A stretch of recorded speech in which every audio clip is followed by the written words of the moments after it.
Olá, tudo bem? Um dos principais espíritos da codificação, se não o principal, foi São Luís, presidente espiritual da Sociedade Parisiense de Estudos Espíritas, o Centro Espírita ou Sociedade Espírita, fundado pelo próprio Allan Kardec. Quem foi São Luís? O rei Luís IX de França, que foi canonizado pelo Papa Bonifácio VIII no dia 11 de julho de 1297. Foi um rei muito querido na França, que promoveu muitas inovações e teve a sua administração elogiada, inclusive, por alguns dos seus opositores. E se destacou também pelo extremo zelo religioso. E esse zelo religioso extremo também é conhecido pelo nome de fanatismo. Durante o seu reinado, ele proibiu o jogo e a prostituição e punia a blasfêmia.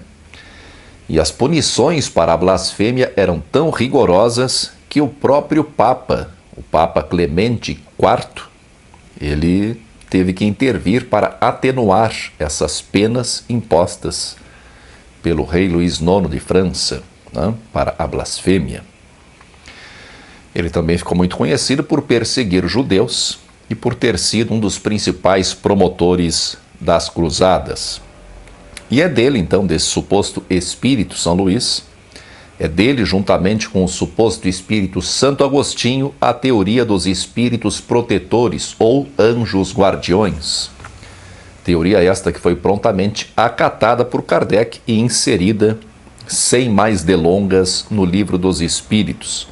Eu tratei desse tema no vídeo chamado Os Inúteis Espíritos Protetores. Nos primeiros anos da Revista Espírita, as comunicações de São Luís eram muito frequentes. Ele próprio se intitulou presidente espiritual da sociedade e era consultado por Kardec acerca de qualquer ponto em que pairasse alguma dúvida.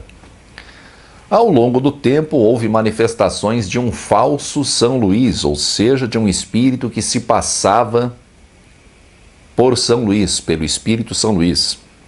E é de se estranhar que o verdadeiro São Luís não tenha advertido ninguém sobre esse embuste. Quer dizer, se os encarnados não tivessem percebido alguma coisa estranha, ali ia ficar tudo por isso mesmo. É possível que com o tempo Kardec tenha deixado de levar o seu São Luís tão a sério. Um indício dessa minha opinião é a divergência entre o comentário de São Luís na Revista Espírita de junho de 1858, sobre o caso da mulher da Samaritana que tirou a própria vida, e a opinião pessoal ou a postura final do próprio Kardec a respeito do ato de tirar a própria vida. Houve uma divergência ali.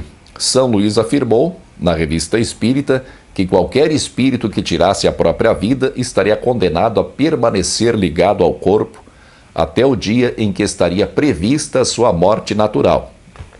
Por exemplo, se uma pessoa reencarnou com uma programação de vida de 70 anos e tira a própria vida aos 30 anos, o espírito deve ficar 40 anos preso ao corpo, ou ao que sobrar dele, Puxa, depois de 40 anos. Allan Kardec perguntou assim: tal estado sobrevém sempre ao ato de tirar a própria vida? E São Luís responde: o espírito daquele que tira a própria vida fica ligado ao corpo até o termo dessa vida. A morte natural é a libertação da vida. O ato de tirar a própria vida a rompe por completo.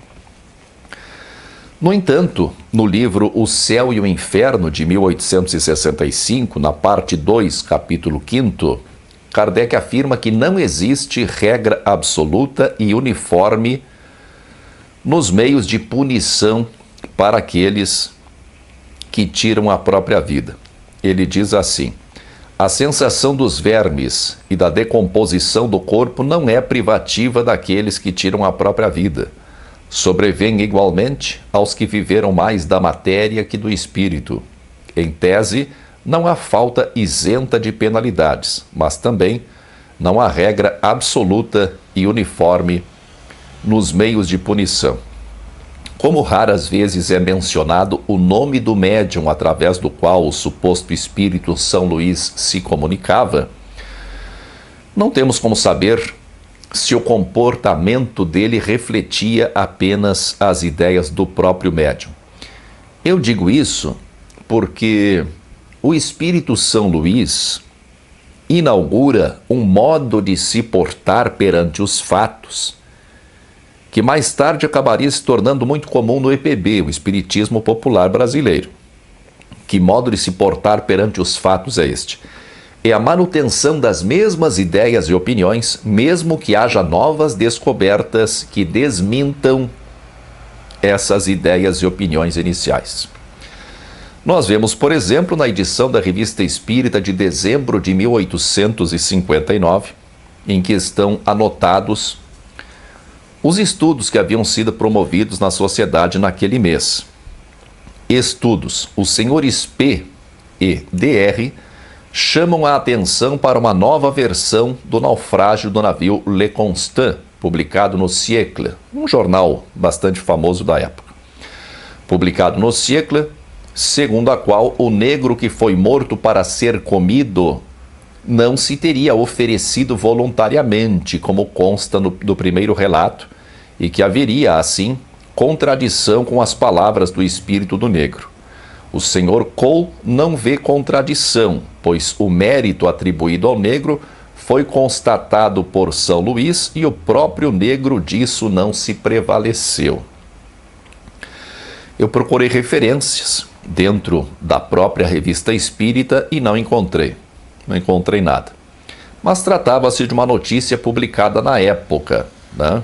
Pelo que nós vemos ao longo das edições da Revista Espírita, antes de cada reunião espírita, antes de cada sessão espírita, eles liam os jornais do dia, né? Quando tinha ali algum crime bárbaro, alguma coisa que chamasse a atenção, evocavam um daqueles espíritos. Mas a notícia da época falava de um naufrágio em que mataram um homem negro para comer.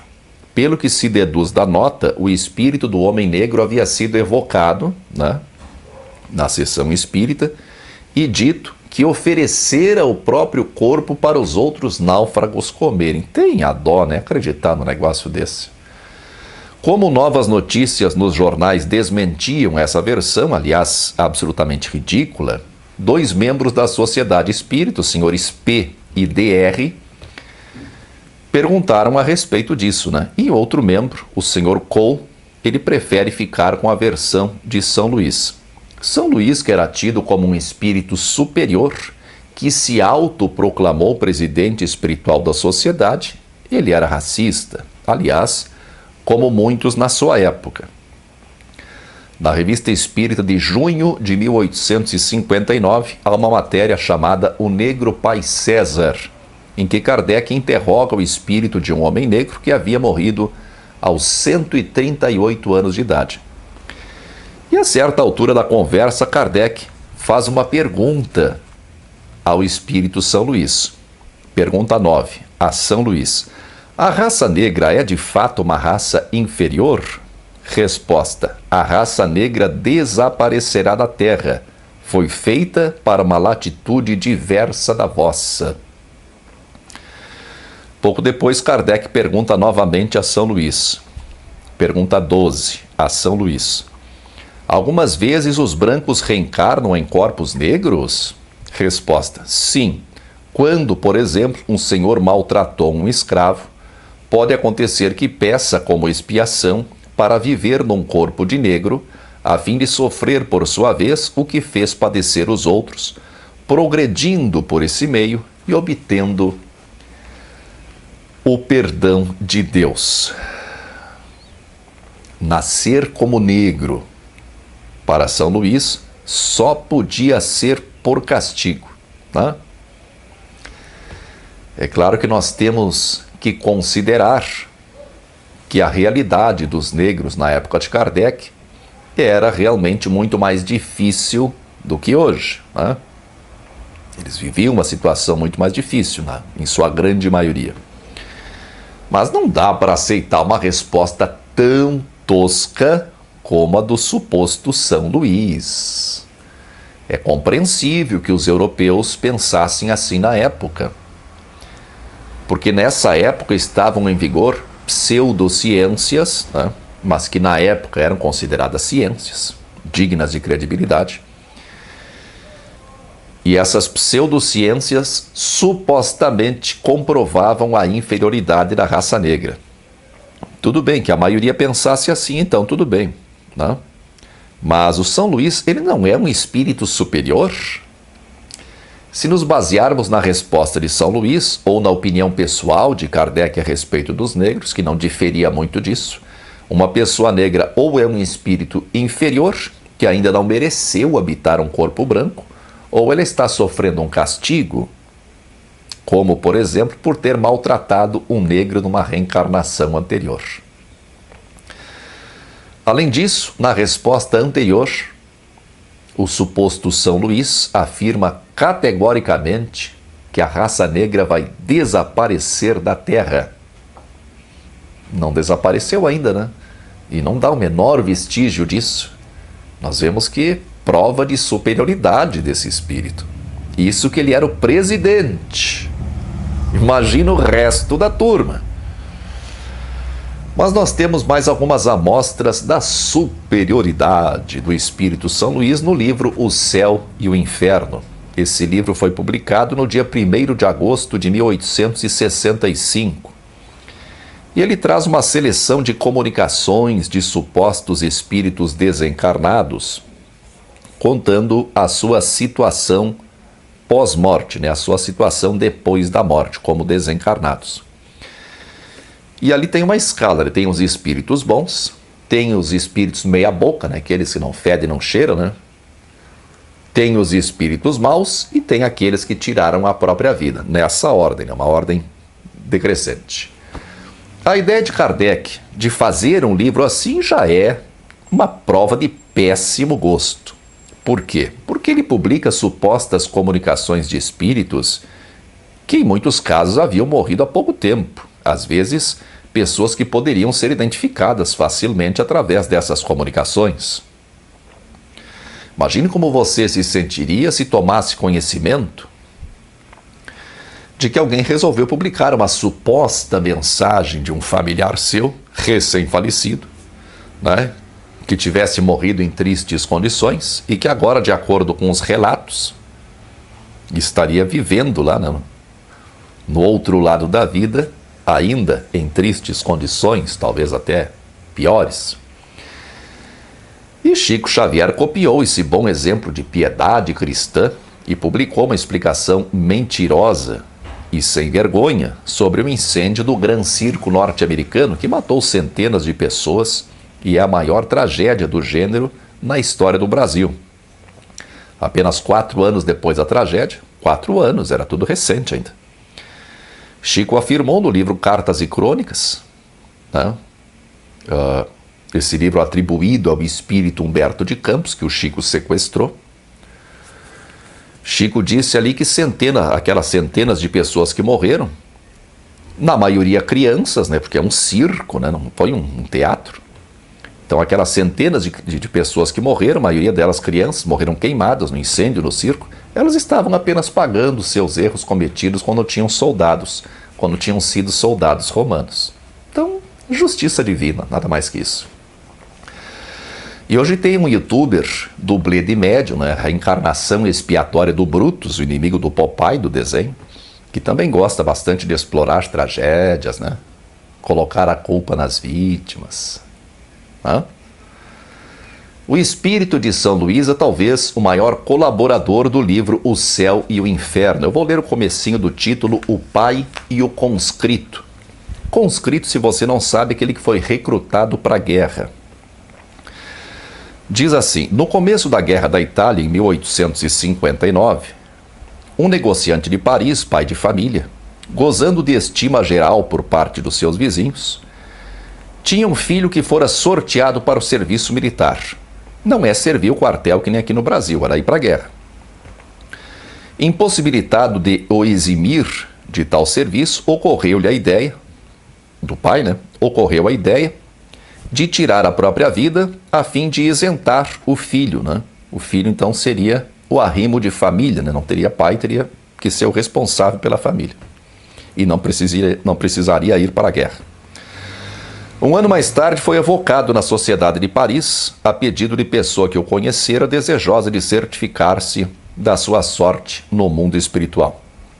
O espírito diz algumas palavras e em seguida Kardec se dirige a São Luís. Pergunta número 10, a São Luís. Podereis ministrar-nos a vossa apreciação sobre esse ato de tirar a própria vida? Resposta. Este espírito sofre justamente, pois lhe faltou a confiança em Deus, falta que é sempre punível. A punição seria maior e mais duradoura se não houvera como atenuante um motivo louvável de evitar que o filho se expusesse à morte na guerra. Deus, que é justo e vê o fundo dos corações, não o pune senão de acordo com suas obras.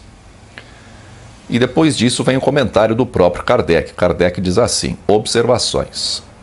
À primeira vista, como ato de abnegação, este ato de tirar a própria vida poder-se-ia considerar desculpável. Efetivamente assim é, mas não de modo absoluto. A esse homem faltou a confiança em Deus, como disse o Espírito São Luís. A sua ação talvez tenha impedido a realização dos destinos do filho. Ademais, ele não tinha certeza de que aquele, se referindo ao filho, né? Ele não tinha certeza de que aquele sucumbiria na guerra e a carreira militar talvez lhe fornecesse ocasião de adiantar-se. Ocasião de adiantar-se, diz Kardec. Agora, como é que um soldado se adiantava na guerra no tempo de Kardec? Matando, evidentemente, né? Um soldado poderia virar herói de guerra e adiantar-se, né, na carreira militar. Ganhar muitas honrarias, né? Isso é adiantar-se. Ele conseguiria, então, adiantar-se se conseguisse matar muitos inimigos. Afinal, a guerra existe para isso, para matar os inimigos. Prossegue Kardec. A intenção era boa, e isso lhe atenua o mal provocado e merece indulgência. Mas o mal é sempre o mal. E se não o fora, poder-se-ia, escudado no raciocínio, desculpar todos os crimes e até matar a pretexto de prestar serviços. O que Kardec está dizendo aqui? Que, apesar da boa intenção do pai, o mal não deixa de ser mal, né? Kardec complementa, se o mal não fosse mal, poder-se-ia até matar a pretexto de prestar serviços. Kardec não parece ter percebido que matar a pretexto de prestar serviços é justamente o que se faz na guerra. A guerra não é uma prestação de serviços? Sim, a guerra é uma prestação de serviços à pátria. Tanto que é um serviço militar obrigatório, não é? E a razão de ser da guerra não é justamente matar, ou eles vão lá para dialogar com os outros, fazer uma partida de xadrez ali, ó, quem ganhar, ganhou a guerra. Não, é para matar. Você percebeu o argumento furado de Kardec? E a contradição, né? Kardec diz que não se pode desculpar a boa intenção do pai, porque isso justificaria até matar com o pretexto de prestar serviços. Mas, ao mesmo tempo, ele acha que o rapaz deveria ter ido para a guerra para adiantar-se. E o que ele faria na guerra? Mataria. Gozado, né? Kardecão se perdeu, né? Para Kardec, um pai não pode se matar pelo filho com o pretexto de prestar serviços, mas o filho deveria ir para a guerra, matar para prestar serviços e adiantar-se, né? Olha, eu entendo perfeitamente que o tempo era outro, a cultura era outra, tudo bem. Mas vamos convir, né, o pensamento desse povo aqui, né? Esses espíritos, esses Kardec, isso é tido como, ó, o suprassumo da sabedoria. Logo adiante tem outro título, Luís e a Pespontadeira de botinas. Pespontadeira é uma espécie de costureira, viu? É um pouquinho longo, tenha paciência. Havia 7 para 8 meses que Luiz G., oficial sapateiro, namorava uma jovem, Vitorine R., com a qual em breve deveria casar-se, já tendo mesmo corrido os proclamas do casamento. Já tinha feito os convites, né? Já tinha anunciado publicamente que iriam casar. Neste pé, as coisas consideravam-se quase definitivamente ligados, e como medida econômica, diariamente vinha o sapateiro almoçar e jantar em casa da noiva. Abusadinho o homem, né? Mas tudo bem. Um dia, ao jantar, sobreveio uma controvérsia a propósito de qualquer futilidade. Certo, brigaram. Um era petista, outro era bolsonarista, né? Então veio uma controvérsia a propósito de qualquer futilidade e, obstinando-se os dois nas opiniões, foram as coisas ao ponto de Luiz abandonar a mesa, protestando não mais voltar. Apesar disso, no dia seguinte veio pedir perdão. A noite é boa conselheira, como se sabe, mas a moça, prejulgando talvez pela cena da véspera, o que poderia acontecer quando não mais há tempo de remediar o mal, recusou-se à reconciliação. Nem protestos, nem lágrimas, nem desesperos puderam demovê-la. Muitos dias ainda se passaram, esperando Luiz que a sua amada fosse mais razoável, até que resolveu fazer uma última tentativa. Chegando à casa da moça, bateu de modo a ser reconhecido, né? Devia ser assim, né? Bateu de modo a ser reconhecido, mas a porta permaneceu fechada. Recusaram abrir-lhe. Novas súplicas do repelido, novos protestos não ecoaram no coração da sua pretendida. "Adeus, pois, cruel!" exclamou o pobre moço. "Adeus para sempre. Trata de procurar um marido que te estime tanto como eu." Ao mesmo tempo, a moça ouvia um gemido abafado e logo após o baque, como que de um corpo escorregando pela porta. Pelo silêncio que se seguiu, a moça julgou que Luiz se assentara à soleira da porta e protestou a si mesma não sair porquanto ele ali se conservasse. Decorrido um quarto de hora, é que um locatário, passando pela calçada e levando luz, soltou um grito de espanto e pediu socorro. Socorro! Depressa acorre a vizinhança e Victorine, abrindo então a porta, deu um grito de horror. Reconhecendo, não vou fazer o grito de horror, né? Reconhecendo estendido sobre o lajedo, pálido, inanimado, o seu noivo. Cada qual se apressou em socorrê-lo, mas para logo se percebeu que tudo seria inútil, visto como ele deixara de existir. O desgraçado moço enterrara uma faca na região do coração e o ferro ficara-lhe cravado na ferida. Que drama, hein? Que drama. Esse é o relato do caso, tá? Agora Kardec vai interrogar o espírito superior São Luís. Sociedade Espírita de Paris, agosto de 1858. Ao Espírito São Luís. Kardec pergunta: a moça causadora involuntária do fato do rapaz ter tirado a própria vida, ela tem responsabilidade? Resposta de São Luís: sim, porque não o amava.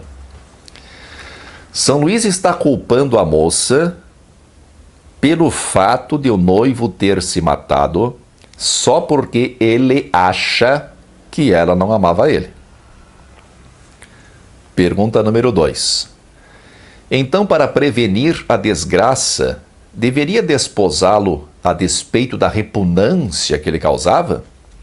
Resposta de São Luís, Espírito Superior: ela procurava uma ocasião de descartar-se e assim fez em começo da ligação o que viria a fazer mais tarde. Você pode notar que São Luís não responde à pergunta de Kardec. Parece que responde, mas não responde. O Kardec pergunta se ela devia se casar com o noivo apesar de não gostar dele, né? Kardec diz, a despeito da repugnância que lhe causava, ou seja, mesmo sem gostar, se deveria casar ou não. São Luís não responde, tergiversa, faz um rodeio, né? Dá um de João sem braço, e aí dá uma de adivinho, né? Para um espírita não questionador, esse procedimento do espírito superior, São Luís, não tem nada de errado. Afinal, São Luís é um espírito grandão ali, presidente da Sociedade Espírita de Kardec, né? Certamente sabia ler os pensamentos, sabia tudo o que se passava na mente de cada um, né? Podia ler lá nos recônditos da alma. Kardec continua. Pergunta 3. Neste caso, a sua responsabilidade decorre de haver alimentado sentimentos dos quais não participava e que deram em resultado o fato do moço ter tirado a própria vida? Resposta de São Luís, sim, exatamente. Exatamente, bem nessas aí, Kardec. Como assim? Como assim? Sim, exatamente. Será que dá para fazer assim um julgamento tão simplista? Um julgamento tão, né, enfático, numa coisa tão complexa como é o relacionamento humano? Quem é que sabe realmente dos motivos que levaram a moça a ficar noiva, né? Em primeiro lugar, ficar noiva, em segundo lugar, a permanecer noiva dele? Pergunta número 4. Mas então essa responsabilidade deve ser proporcional à falta e não tão grande como se consciente e voluntariamente houvesse provocado o fato do moço ter tirado a própria vida. São Luís responde, evidente. Evidente, Kardec. Pergunta número 5. E o fato de Luís ter tirado a própria vida, isso tem desculpa pelo desvario que lhe acarretou a situação? Pelo desvario que lhe acarretou a obstinação de Victorine? São Luís responde, sim, pois o ato de tirar a própria vida, oriundo do amor, se esse ato é oriundo do amor, é menos criminoso aos olhos de Deus do que o ato de tirar a própria vida por parte de quem procura libertar-se da vida por motivos de covardia. Né? Quer dizer que se tirar a própria vida por amor tem desconto, né? São Luís é um romântico, né? Mas aqui, novamente, a resposta é de um simplismo absolutamente inadmissível. Em primeiro lugar, nós vamos ver daqui a pouquinho que o próprio espírito, né, o que tirou a própria vida ali, ele diz que ele não amava a própria moça. Então, o argumento do Luizão das Massas já vai para o brejo, né?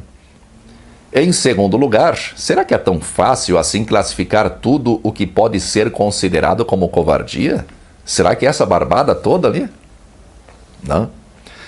Ao espírito Luiz G, evocado mais tarde, foram feitas as seguintes perguntas. Agora é o cara que se matou. 1. Que julgais da ação que praticastes? Ele responde, Victorine era uma ingrata, e eu fiz mal em tirar a própria vida por sua causa, pois ela não o merecia. Pergunta 2. Então não vos amava? Resposta, não. A princípio iludia-se, mas a desavença que tivemos abriu-lhe os olhos, e ela até se deu por feliz, achando um pretexto para se desembaraçar de mim. Pergunta 3. E o vosso amor por ela era sincero? Resposta. Paixão somente, creia. Pois se amor fosse... Não, pois se o amor fosse puro, eu me teria poupado de lhe causar um desgosto. Como nós vemos, ele não amava ela. Ele está dizendo aqui que ele não amava ela. Né? Então, não é merecedor das considerações apressadas de São Luís. Eu não sei se você já participou de reuniões mediúnicas. Eu já. Por muito tempo. É muito raro no trabalho mediúnico que um médium discorde do outro. Eu, particularmente, não me lembro de nenhum caso que eu tenha presenciado. No máximo uma correçãozinha, assim, sabe? Aquele mais experiente ali. Não é do lado direito, no lado esquerdo. Né?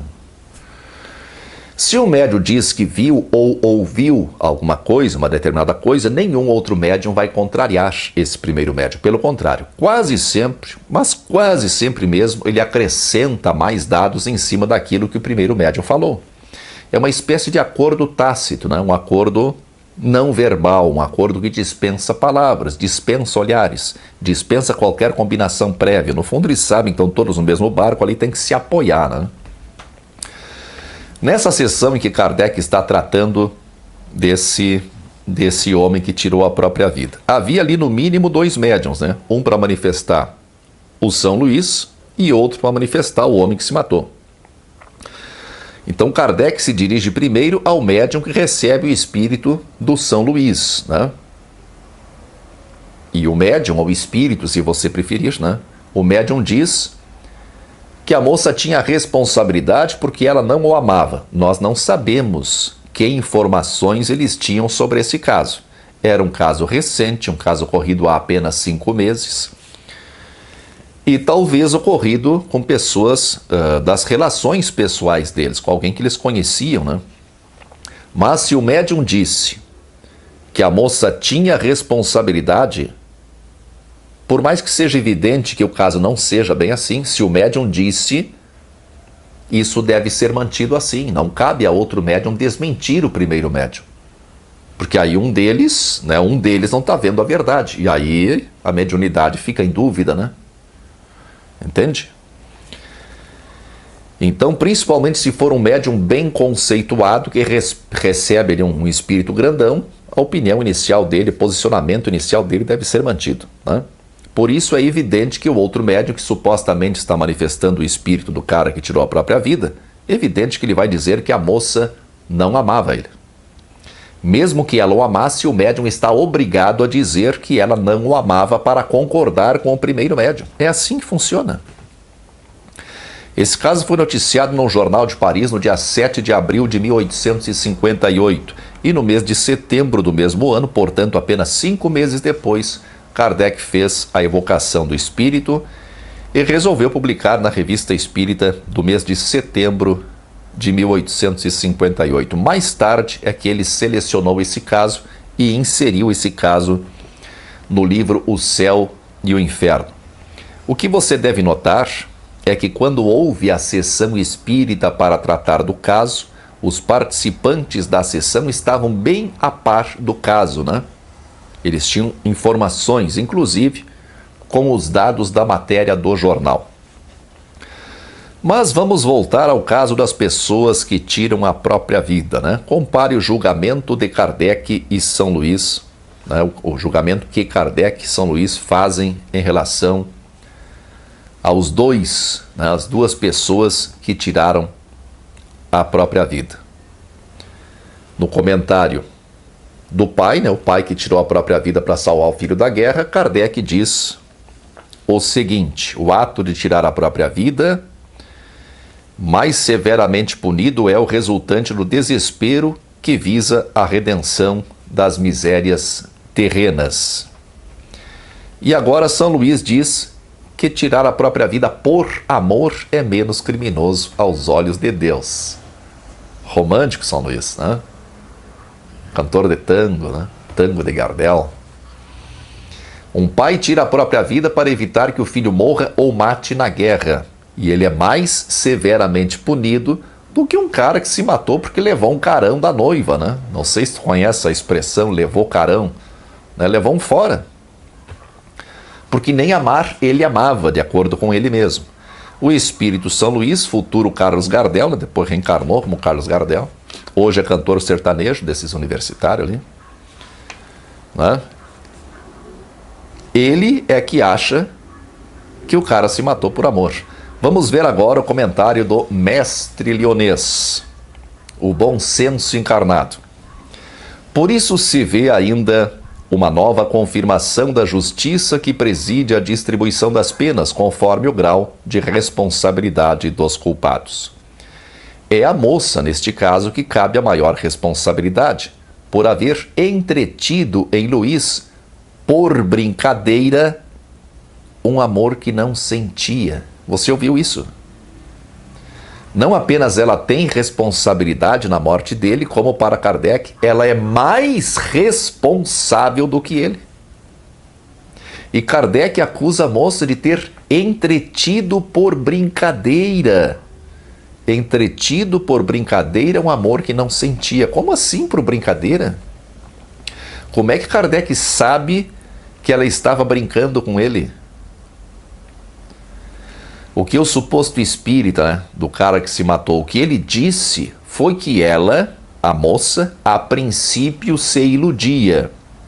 E que com a briga, quando eles brigaram lá, porque um era petista, outro era bolsonarista, né?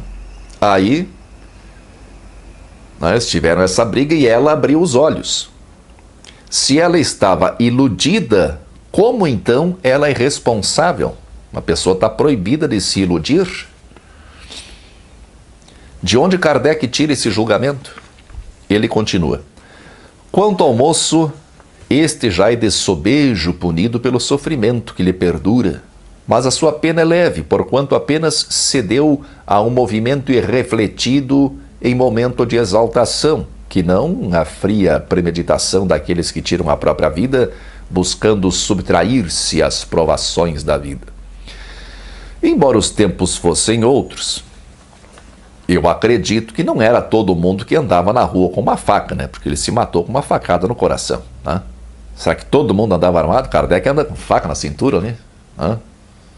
Acho que não, né? Então é bem possível que ele tivesse sim premeditado o crime. Mas como você vê, para o juízo de Kardec e São Luís, ele é menos punível do que ela. Antes de encerrar o vídeo, eu quero mostrar mais um exemplo de como os médiuns sempre concordam e se ajudam nas reuniões mediúnicas. Na edição da Revista Espírita de março de 1858, Kardec está entrevistando o espírito da Rainha de Oude.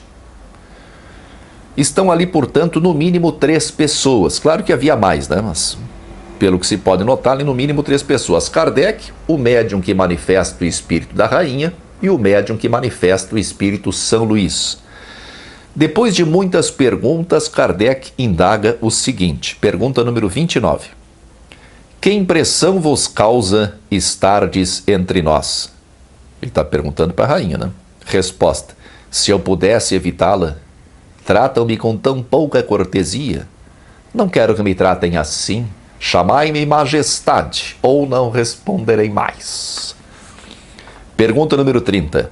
Vossa Majestade compreendia a língua francesa?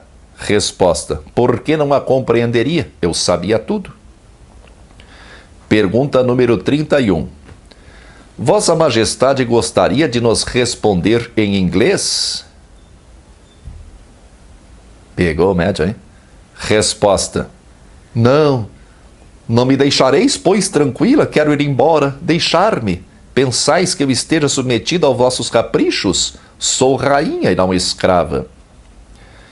Pergunta número 32. Rogamos somente que respondais ainda a 2 ou 3 perguntas. Nesse momento, intervém o médium do São Luís. Resposta de São Luís que estava presente. Deixai-a, a pobre perturbada. Tende compaixão da sua cegueira, e oxalá vos sirva de exemplo.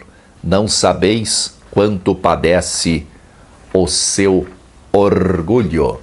Percebeu ou não percebeu, meu filho? Tem que prestar atenção.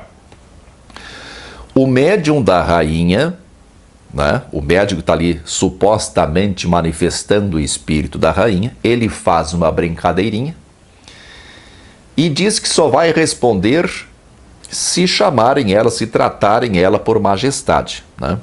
Diz que sabia o francês, pois sabia tudo. Kardec, então, pede para ela se expressar em inglês. Kardec acreditava. Kardec realmente acreditava que ele estava tudo cheio de médium, que era espírito mesmo, ele acreditava. Kardec agiu de boa fé. Mas o médium do São Luís, né? O médium que manifestava, supostamente manifestava o espírito de São Luís, percebendo que o colega ou a colega médium estava em apuros, intervém, dizendo para Kardec deixar ela, pois ela estava muito perturbada. Ela foi salva em cima da hora, pois muito provavelmente o médium da rainha não sabia falar inglês. E Kardec, pelo jeito, acreditava em tudo mesmo. Isso até hoje me espanta. Na verdade, nos espanta pela imagem que nós criamos de Kardec. Eu, particularmente, tinha uma ideia do Kardec assim, grande kardecão. E a gente vê que era só um kardequinho. Se você ainda não sabe, este canal está com seus dias contados. Esse canal surgiu, com um propósito assim muito bem definido, de questionar as crenças por onde eu passei, principalmente o espiritismo. E eu procurei tratar disso num vídeo lá no comecinho do canal chamado O Caminho de Volta. Já percorri esse caminho, já estou enchendo o saco de questionar. E o que eu questionasse a partir de agora seria apenas um entretenimento para você, porque para mim não é mais. Para mim já encheu o saco, um assunto esgotado, um assunto que é página virada na minha vida, não me acrescenta em nada. Na verdade, tem me aborrecido tratar desses temas e por isso vou parar. Estou ansioso para voltar a falar de temas, apenas aqueles que realmente gosto. Tem alguns vídeos que eu publico aqui tratando das minhas percepções que são do meu agrado. Mas aqueles então que me acompanham mais por causa das críticas, como as críticas mais ácidas que eu fiz nesse vídeo, eu acabo me passando, quando o assunto é de crítica, quando o assunto é de questionamento, a gente acaba entrando no clima. Então essas pessoas provavelmente não terão mais motivo para me acompanhar. De qualquer forma, eu agradeço pela companhia até aqui. Vou publicar ainda alguns poucos vídeos esses que já estavam planejados. E vou retomar lá para o meu antigo canal, o canal Morel Felipe Wilcon. Lá naquele canal, hoje só tem vídeos espíritas. Já tirei mais da metade deles, mas ainda tem bastante. Então vou tirar o resto dos vídeos que tem lá, com o tempo, e vou começar do zero. Então vamos ficar com aquilo que sobrou de bom, dessa minha caminhada longa naquilo que convencionamos chamar de espiritualidade. Nos desvencilhamos já das crenças inúteis ou até mesmo prejudiciais, mas sobrou muita coisa boa. Muita força e paz para você.